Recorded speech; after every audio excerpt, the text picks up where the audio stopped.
the defense system or the immune system left to cover. So I'm going to attempt to do it using the PowerPoint. So the first thing here, what does it mean if you're immune? So immunity, the body tries to defend against pathogenic diseases.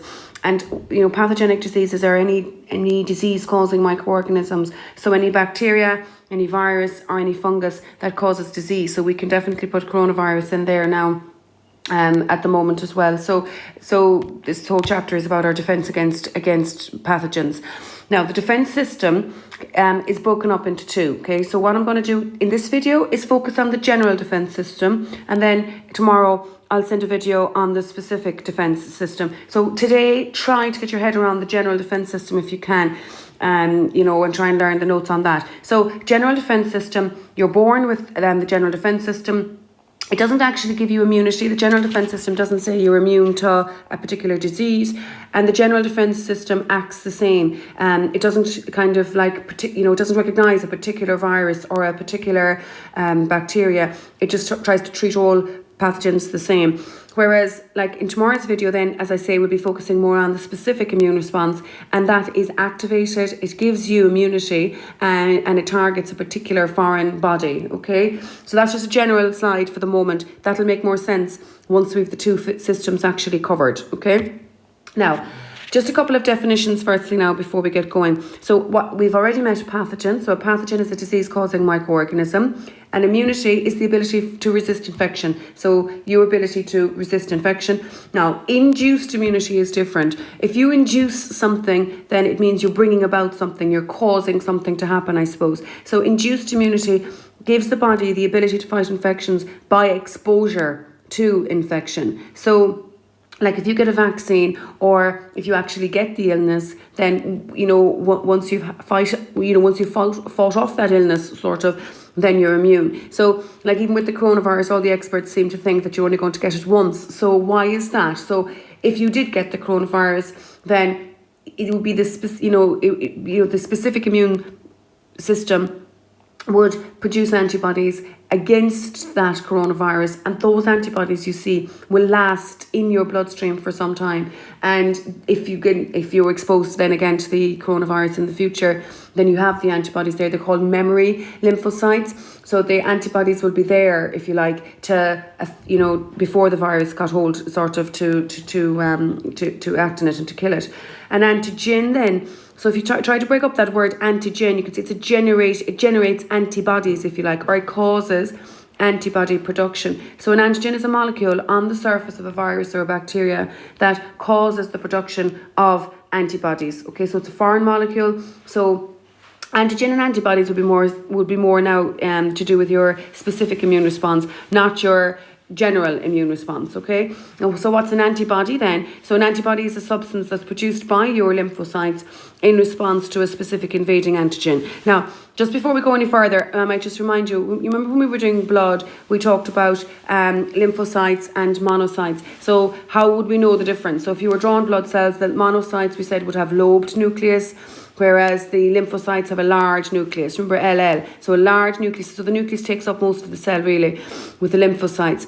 And then the other difference is that the monocytes engulf, okay? Remember we talked about phagocytosis, so they engulf the foreign body, whereas lymphocytes will produce antibodies. And then those antibodies will bind to the bacteria or the virus or whatever it is. And remember we talked about that being very specific. So it's like enzyme substrate complex. So, you know, it's specific to a particular antigen. So we'll talk about that in the specific immune response later on. Now, as I said, now this video is just on the general defense system. So we have to talk about particular things. Now, you know the way, now again, I suppose there's very little, you know, they're still learning, I suppose, about this coronavirus, but you know the way they're saying that children don't seem to be picking it up.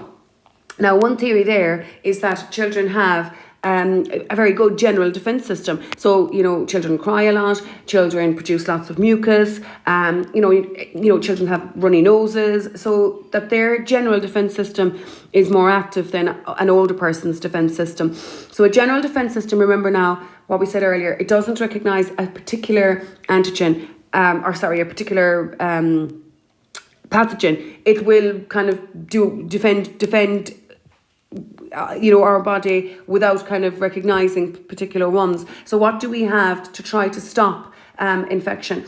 So our skin is the physical barrier to try to stop the entry of pathogens, and our skin also produces sweat and sebum. Now we've learned about this when we were doing the skin. So sweat obviously is produced from the sweat glands, sebum is produced, it's the oil that's produced from the sebaceous glands, and they have they're acidic in nature and they're bactericides, so they try to inhibit the growth of bacteria and other microorganisms. We have the ciliated mucous membranes. Do you remember when we were doing the respiratory system? We talked about the hairs, and we talked about the membrane lining the lungs, and the membrane lining the trachea, and the membrane lining your nose, that they're producing lots of mucus. So the mucus is like a sticky, thick substance that will trap the pathogen, and then the cili waft it. Remember, they move it upwards so that it doesn't go down your lungs, and it goes down into your stomach instead. Because remember, you have acid there in the stomach that would kill the microbe. You also have mucous membranes lining the digestive system, the reproductive system, and the urinary system. So the mucus tries to trap. It's sticky and thick, and it tries to trap the pathogen. In your vagina, you make this vaginal acid. It's like a lactic acid type thing, and again, you also produce mucus in your vagina, which helps to prevent the entry of pathogens. Lysozyme is present in sweat, in tears, in your saliva, and lysozyme is an enzyme that again tries to digest or attack bacterial cell walls. Okay, now these are all general. You're born with them, right? They don't really offer you immunity. Like, you can't say, oh, I'm immune to the measles, or I'm immune to the flu because I've got a general defense system. You're not. It doesn't give you immunity. It helps you to try and resist infection, but you can't say you're immune to a particular thing. And the other thing is, with the general defense system, it's not specific, so it doesn't recognize particular pathogens. It acts the same regardless, okay? Now, then they kind of talk about the second line of defense. So say, for instance, if something does get through your skin or gets into your body in some way, what have you got then in terms of a second line of defense? So if your skin gets cut, so if you get, if you cut yourself, what will happen immediately is the platelets will surround that area and clot your blood to try and cover over that cut, if you like, because that's an entry for pathogens, isn't it, if there's a cut in your skin.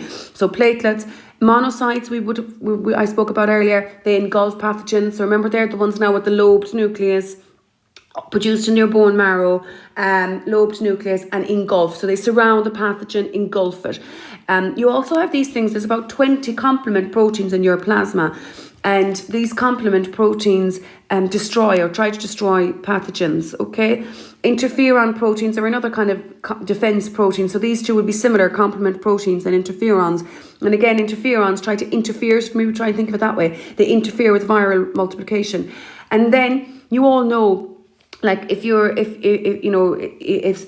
cells get damaged, or if your cells are infected in any way, they release a chemical which will cause this inflammatory response. So the chemicals cause an increased blood flow to the area that's infected. And of course, if you've got more blood flowing to an infected area, you've got more white blood cells, you've got more monocytes and more lymphocytes to try and stop the infection. And then that also, because you've got an increased blood flow, that makes the area more red. So you've redness, swelling, pain, and then fever results when there's inflammation all over your body. So that's one of the symptoms, isn't it, of the coronavirus? So your whole body increases its temperature in an attempt to stop or interfere with bacterial or viral replication or reproduction, okay?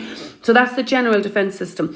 Now, I just wanted to have a quick look at this slide here. You're probably very familiar with the green organism that's in the middle there, okay? That's your pathogen. So do you see the antigen sticking out of the surface of the pathogen? And then you can see the red blood cells, and you can see there's white blood cells there. There's circular white blood cells around the pathogen. And can you see the yellow and the blue, what look like Ys, I suppose? They're your antibodies. So the lymphocytes produce antibodies, and those antibodies then will stick onto the surface of the antigen. Now, what causes antibody production? Antigen. Think of the antigen on the surface of the pathogen, on the surface of the virus or the bacteria. And that antigen is seen as being foreign to your immune system, and then your lymphocytes then produce antibodies to try and counteract that And remember, it's very, very specific. So we'll be talking about antibody and antigen reactions tomorrow. Very specific. The antibody will stick onto the antigen and destroys the pathogen that way. Okay. Now, just before I finish up here, I just wanted to run through this. This talks to you about induced immunity. Now, remember what I said earlier about induced immunity. It means that your body has given the ability to fight infections by exposure. So you've been exposed to a certain pathogen. Now, induced immunity can either be active or passive, okay? Now, we'll just talk on the left there on the active side firstly. So active immunity means that you've made the antibodies yourself. So your body has produced antibodies. This is longer lived. So this immunity lasts for longer than passive immunity would. But so you've actively made the antibodies yourself. You must think of that. Now, there's two types of active immunity. There's natural immunity or there's artificial immunity.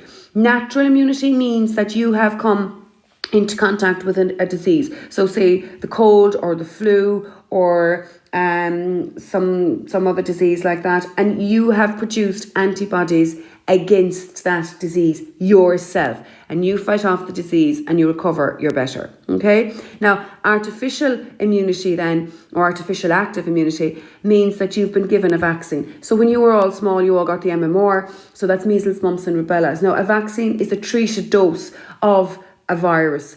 So the virus is not allowed to replicate. It's not allowed to reproduce. So it's been treated in some way before it's been given to you as a vaccine. And then what that does, you see, is because you've been given a little dose, if you like, of measles, mumps and rubella, your body, when you were younger, started to produce antibodies against measles, mumps and rubella. So that when you went to play school or a big school, and became exposed perhaps to measles, mumps or rubella, you already had antibodies in your bloodstream that were able to fight off the measles, mumps or rubella virus, okay? So the symptoms never arose in you because you got rid of the virus before it was able to actually reproduce, okay? So active immunity means that you've made the antibodies yourself, okay? You must remember that. Active, you've made the antibodies yourself. Natural immunity, you became exposed to the illness just normally in life. So you became exposed, you produced antibodies, you fought off the illness, you recovered. Okay, so you had symptoms, but you recovered. Your immune system did its job. Artificial means then someone gave you a vaccine. So someone injected you or gave you a vaccine of measles, mumps and rubella would be the most one people are most familiar with.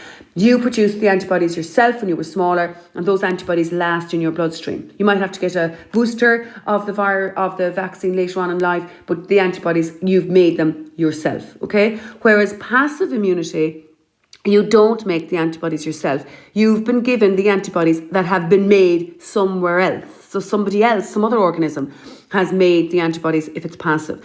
Because you haven't made them yourself, it's more short-lived. The immunity doesn't last as long as active immunity would. Now, two ways again, natural and artificial. So you will be asked, this comes up a lot actually, this slide. You will be asked for examples of active natural immunity perhaps, active artificial immunity, or passive natural. Now, passive natural immunity would be an example, would be breastfeeding. And we spoke before we finished up school about the colostrum in the first few days of breastfeeding. That's really rich in antibodies. So the mother passes on her antibodies, or the antibodies are in the colostrum. The placenta, of course, antibodies move across the placenta, and newborn babies are said to be immune for the first few months of life because they've gotten antibodies from their mother. Passive immunity because it's the mother that produced the antibodies, not the baby. And it's short-lived, maybe 6 months, and their immunity then is gone, okay? Artificial, passive then would be if you got an injection. So like if you had a tetanus injection or something. So say you got cut yourself with a rusty nail, or a dog bit you or something, then you go to the doctor and you're afraid of a tetanus, that a tetanus infection might arise. So you get anti-tetanus. So you get antibodies against tetanus. Very often they're made by other animals, even horses perhaps. I know they use horses to produce anti-tetanus injections. So you get an injection of antibodies that have been made elsewhere. That's in the injection. It's the antibody that you're getting an injection of. So don't mix up a vaccine now with an injection, like an anti-tetanus injection.